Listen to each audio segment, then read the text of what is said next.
Amannya oba erinnya ky'ekintu oba ky'ekigambo kye tukozesa okwawula ekintu ekimu ku kintu ekirala.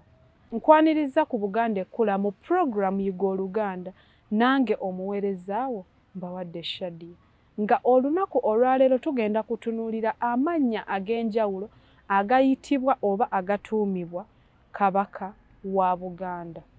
Mugalo tuyinamu Mpologoma, Ssemwanga, Ssemunywa, tuyina Musota, Lukoma Nantawetwa, Bukaajumbe, Nnyinimu, Ssaabataka, Empalabwa, Ssebuufu, Mwana wa Nabinene, Namunswa, Musisi, Ssekkesa, Omutanda, Beene, Baffe, Cuucu,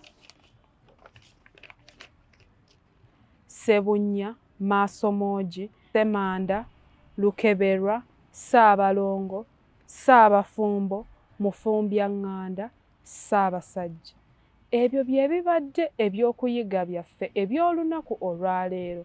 Sigala nga weekuumidde ku mukutu, subscribinga, ka vidiyo kano okagabaneko ne mukwano gwo, oteeke n'ekirowoozo kyo wansi mu comment section. Agundegunde Maasomoogi.